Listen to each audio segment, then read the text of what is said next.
जिसमें ब्रजभूमि अलौकिक है। देश की ये संत परंपरा हमारी एक गौरवशाली विरासत की अमूल्य निधि है। मध्यकालीन भारत में अनेक महापुरुषों का जन्म इस पावन भूमि पर हुआ था। उसी क्रम में भक्त मीराबाई के जीवन दर्शन व भक्ति की माधुर्य भावना से ओतप्रोत काव्य से हम सदैव ऊर्जा प्राप्त करते रहे हैं।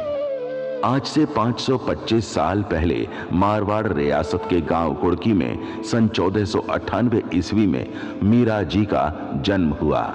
आपके जन्म का नाम मेहरी कुंवरी था। प्यार से इनको सभी मीराबाई के नाम से पुकारते थे। श्री कृष्ण की भक्ति मीराबाई को आकर्षित कर रही थी।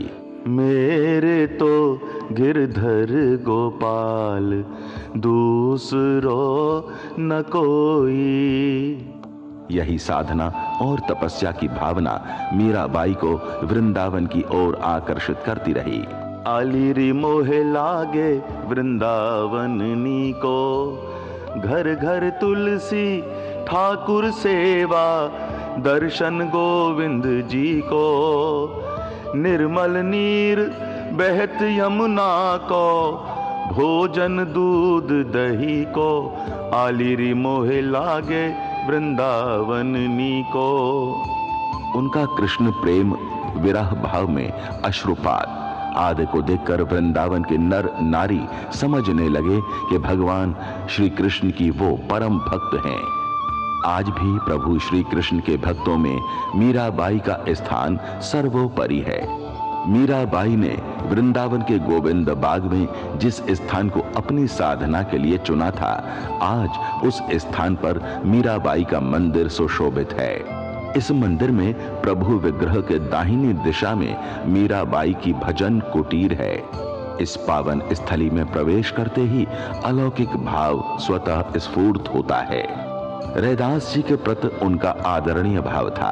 ब्रज के संत बल्लभाचार्य जी, विठलनाथ जी एवं षड गोस्वामियों की भक्ति और तपस्या से वह बहुत प्रभावित हुई। यही कारण है कि उनके पदों में सगुण भक्ति का पूर्ण भाव परिलक्षित होता है।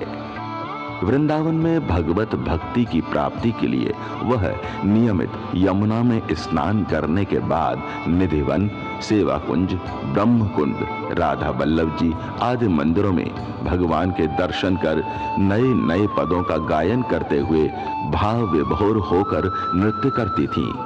मीराबाई अनवरत वृंदावन में 15 वर्ष रही।